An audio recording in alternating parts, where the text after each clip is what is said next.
ನಮಸ್ಕಾರ ಸ್ನೇಹಿತರೆ, ಲೀಲಾ ರುದ್ರ ಚಾನಲ್ಗೆ ನಿಮ್ಮೆಲ್ಲರಿಗೂ ಸ್ವಾಗತ ಸುಸ್ವಾಗತ. ಇವತ್ತಿನ ಈ ವಿಡಿಯೋದಲ್ಲಿ ನಾವು ಆತ್ಮಗಳ ಬಗೆಗಿನ 10 ಇಂಟ್ರೆಸ್ಟಿಂಗ್ ಫ್ಯಾಕ್ಟ್ಸನ್ನು ತಿಳಿದುಕೊಳ್ಳೋಣ. ನಂಬರ್ 10, ದೆವ್ವಗಳು ಮನುಷ್ಯನ ಬರಿಗಣ್ಣಿಗೆ ಕಾಣಿಸೋದು ತುಂಬ ರೇರ್. ಇನ್ನು ನಾವು ನೋಡೋ ಮೂವೀಸ್ನಲ್ಲಿ ತೋರಿಸಿದ ಹಾಗೆ ಅವು ವೈಟ್ ಡ್ರೆಸ್ ಹಾಕ್ಕೊಂಡು ಲೂಸ್ ಹೇರ್ ಬಿಟ್ಕೊಂಡು ಇರೋದೆಲ್ಲ ಸುಳ್ಳು. ಇವುಗಳು ಡಾರ್ಕ್ ಬ್ಲ್ಯಾಕ್ ಫಾರ್ಮ್ನಲ್ಲಿ ಇರುತ್ತೆ.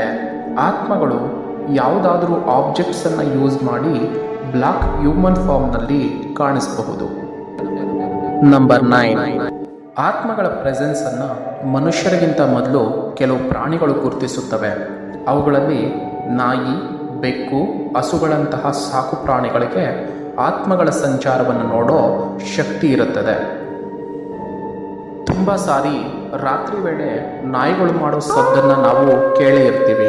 ಅದರಲ್ಲಿಯೂ ನಾಯಿಗಳು ಆತ್ಮಗಳನ್ನು ನೋಡಿದಾಗ ತುಂಬ ಹೊತ್ತು ಅದೇ ದಿಕ್ಕಿನಲ್ಲಿ ನೋಡ್ತಾ ಬೊಗಳ್ತಾ ಇರ್ತವೆ. ಇದಕ್ಕೆ ರೀಸನ್ ಏನಂದರೆ, ಆ ನೆಗೆಟಿವ್ ಎನರ್ಜೀಸ್ನ ಪ್ರೆಸೆನ್ಸ್ನಿಂದ ಗಾಳಿಯಲ್ಲಿ ತುಂಬ ಚೇಂಜಸ್ ಆಗುತ್ತೆ. ಗಾಳಿಯಲ್ಲಿ ಕೂಲಿಂಗ್ ಹೆಚ್ಚಾಗುತ್ತೆ ಮತ್ತು ಹೀಟ್ ಕಮ್ಮಿ ಆಗುತ್ತೆ. ಇದರಿಂದ ನಾಯಿಗಳ ಹಾರ್ಟ್ ಬೀಟ್ ಕೂಡ ಹೆಚ್ಚಾಗುತ್ತೆ. ಅದರಿಂದ ಅವು ತುಂಬ ವಿಚಿತ್ರವಾಗಿ ಬಿಹೇವ್ ಮಾಡ್ತಾ ಇರುತ್ತೆ. ನಂಬರ್ 8, ಇನ್ನು ಆತ್ಮಗಳು ಯಾವಾಗಲೂ ಕೆಟ್ಟದ್ದನ್ನು ಮಾತ್ರ ಮಾಡುತ್ತೆ ಅನ್ನೋದು ತಪ್ಪು. ಅವು ಕೆಲವು ಸಾರಿ ನಮ್ಮ ಕನಸಿನಲ್ಲಿ ನಮಗೆ ನಡೆಯುವ ಭವಿಷ್ಯವನ್ನು ತೋರಿಸುತ್ತವೆ. ಅಷ್ಟೇ ಅಲ್ಲ, ಆತ್ಮಗಳ ಸಹಾಯದಿಂದ ಶ್ರೀಮಂತನಾಗಿರುವಂತಹ ಕೆಲವು ವ್ಯಕ್ತಿಗಳು ಇದ್ದಾರೆ. ಅವ್ರ ಬಗ್ಗೆ ನನ್ನ ಮುಂದಿನ ವಿಡಿಯೋಗಳಲ್ಲಿ ಮಾತಾಡ್ತೀನಿ. ನಂಬರ್ 7, ತುಂಬ ಸಣ್ಣ ಮಕ್ಕಳಿಗೆ ಆತ್ಮಗಳನ್ನು ನೋಡೋ ಶಕ್ತಿ ಇರುತ್ತೆ. ಈ ಸಣ್ಣ ಮಕ್ಕಳಲ್ಲಿ ಬ್ರಹ್ಮರಂಧ್ರ ಅನ್ನೋದು ಪೂರ್ತಿಯಾಗಿ ಗಟ್ಟಿ ಆಗುವವರೆಗೂ ಅವರಲ್ಲಿ ಅಗೋಚರ ಶಕ್ತಿಗಳನ್ನು ನೋಡೋ ಶಕ್ತಿ ತುಂಬಿರುತ್ತೆ. ಬೇಕಾದರೆ ನೀವು ಸಣ್ಣ ಮಕ್ಕಳನ್ನು ಸೂಕ್ಷ್ಮವಾಗಿ ಅಬ್ಸರ್ವ್ ಮಾಡಿದರೆ ಅವರ ಬಿಹೇವಿಯರ್ ಯಾರ ಜೊತೆಗೂ ಕಮ್ಯುನಿಕೇಷನ್ ಮಾಡ್ತಾ ಇರೋ ಹಾಗೆ ಇರುತ್ತೆ. ನಂಬರ್ 6, ನಾವೆಲ್ಲ ಸ್ಮಶಾನಗಳನ್ನು ನೋಡಿ ಭಯ ಪಡ್ತಾ ಇರ್ತೀವಿ. ರಿಯಾಲಿಟಿಗೆ ಸ್ಮಶಾನಗಳಲ್ಲಿ ಹೆಚ್ಚಾಗಿ ಯಾವುದೇ ರೀತಿಯಾದ ಆತ್ಮಗಳು ಇರೋದಿಲ್ಲ. ಈ ಸತ್ಯವನ್ನು ನಾವೆಲ್ಲ ಜ್ಞಾಪಕದಲ್ಲಿಟ್ಕೋಬೇಕು.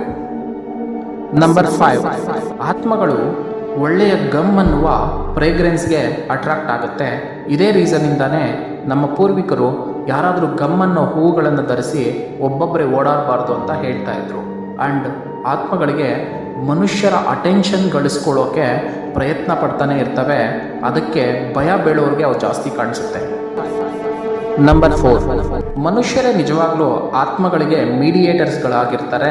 ಯಾಕೆಂದರೆ ಯಾವುದಾದ್ರೂ ಹಾಂಟೆಡ್ ಹೌಸ್ ಇಲ್ಲ ಆತ್ಮಗಳ ಸಂಚಾರ ಇರುವಂತಹ ಪ್ಲೇಸ್ಗೆ ಹೋದಾಗ ಆತ್ಮಗಳು ನಮ್ಮ ಜೊತೆಯಲ್ಲೇ ನಾವು ಇರೋ ಪ್ಲೇಸ್ಗೆ ಬರೋ ಚಾನ್ಸಸ್ ಜಾಸ್ತಿ ಇರುತ್ತೆ. So be careful.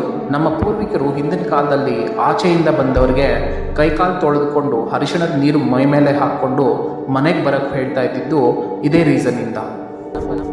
ನಂಬರ್ 3, ಆತ್ಮಗಳು ಹಗಲಿಗಿಂತ ರಾತ್ರಿಯಲ್ಲಿ ಆಕ್ಟಿವ್ ಆಗಿರುತ್ತೆ. ಇದಕ್ಕೆ ರೀಸನ್, ಹಗಲಿನಲ್ಲಿ ಪಾಸಿಟಿವ್ ಎನರ್ಜಿ ಜಾಸ್ತಿ ಇರುತ್ತೆ, ಹಾಗೆ ರಾತ್ರಿಯಲ್ಲಿ ನೆಗೆಟಿವ್ ಎನರ್ಜಿ ಜಾಸ್ತಿ ಇರುತ್ತೆ. ಆ್ಯಂಡ್ ಅವು ಬೆಳಕಿರೋ ಕಡೆಗಿಂತ ಡಾರ್ಕ್ನೆಸ್ ಇರೋ ಕಡೆಗೆ ಇರೋದಕ್ಕೆ ಇಷ್ಟಪಡ್ತವೆ. ಮನುಷ್ಯರು ಯಾವಾಗ ಕಮ್ಮಿಯಾಗಿ ಆಕ್ಟಿವ್ ಆಗಿರ್ತಾರೋ ಆಗ ಆತ್ಮಗಳು ಜಾಸ್ತಿ ಆಕ್ಟಿವ್ ಆಗಿರುತ್ತೆ. ನಂಬರ್ 2, ರಾತ್ರಿ ವೇಳೆ 2 ರಿಂದ 3 ಗಂಟೆ ಸಮಯ ತುಂಬ ಮಿಸ್ಟೀರಿಯಸ್ ಆಗಿರುತ್ತೆ. ಈ ಸಮಯವನ್ನು ರಾಕ್ಷಸ ಮುಹೂರ್ತ ಅಂತ ಕರೀತಾರೆ. ಈ ಸಮಯದಲ್ಲಿ ಆತ್ಮಗಳು ತುಂಬ ಶಕ್ತಿಯನ್ನು ಹೊಂದಿರ್ತವೆ ಮತ್ತು ತಾಂತ್ರಿಕರು ಕ್ಷುದ್ರ ಶಕ್ತಿಗಳನ್ನು ಪೂಜೆ ಮಾಡುವವರು ಈ ಸಮಯದಲ್ಲಿ ತಮ್ಮ ಧ್ಯಾನ ಸಾಧನೆಗಳಲ್ಲಿ ಮಗ್ನರಾಗಿರ್ತಾರೆ. ಅಷ್ಟೇ ಅಲ್ಲ, ಈ ಸಮಯದಲ್ಲಿ ಮನುಷ್ಯರು ತುಂಬ ವೀಕ್ ಆಗಿ ಆ್ಯಂಡ್ ಲೋ ಎನರ್ಜಿಯಿಂದ ಇರ್ತಾರೆ. ಈ ಸಮಯದಲ್ಲಿ ಆತ್ಮಗಳ ಸಂಚಾರ ಜಾಸ್ತಿ ಇರುತ್ತೆ. ನಂಬರ್ 1, ತುಂಬ ಜನರಿಗೆ ತಮ್ಮ ಜೀವನದಲ್ಲಿ ಯಾವುದೇ ರೀತಿಯಾದ ದೆವ್ವವನ್ನು ನೋಡಿದ ಎಕ್ಸ್ಪೀರಿಯನ್ಸ್ ಆಗೋದಿಲ್ಲ. ಬಟ್ ಕೆಲವ್ರಿಗೆ ಮಾತ್ರ ಆತ್ಮಗಳನ್ನು ನೋಡಿದ ಅನುಭವ ಆಗುತ್ತೆ. ಇದಕ್ಕೆ ರೀಸನ್ ಏನಂದರೆ, ಮನುಷ್ಯನಿಗಿರುವಂತಹ ಆರಾ ಎನರ್ಜಿ. ಆರಾ ಅಂದರೆ ಮನುಷ್ಯನ ಸುತ್ತ ಇರುವಂತಹ ಸ್ಪಿರಿಚುವಲ್ ಎನರ್ಜಿ ಲೇಯರ್. ಆರಾ ಯಾರಿಗೆ ವೀಕ್ ಆಗಿರುತ್ತೋ ಅವರಿಗೆ ದೆವ್ವಗಳು ಆತ್ಮಗಳು ಈಸಿಯಾಗಿ ಕಾಣಿಸುತ್ತವೆ. ಮತ್ತು ಆರಾ ವೀಕ್ ಇರುವುದಕ್ಕೆ ರೀಸನ್ ಏನಪ್ಪ ಅಂದರೆ, ನೆಗೆಟಿವ್ ಕ್ವಾಲಿಟೀಸ್ ಲೈಕ್ ಭಯ, ಕೋಪ ಮುಂತಾದವು. ಇದನ್ನು ಸ್ಪಿರಿಟ್ಸ್ ಅಡ್ವಾಂಟೇಜ್ ಆಗಿ ತೆಗೆದುಕೊಂಡು ಪೊಸೆಸ್ ಮಾಡ್ತವೆ. ಆದರೆ ಆರಾ ಸ್ಟ್ರಾಂಗ್ ಇರೋರಿಗೆ ಆತ್ಮಗಳು ಕಾಣಿಸೋದು ತುಂಬಾ ಕಷ್ಟ. That's all for today. Thanks for watching. By Rudra.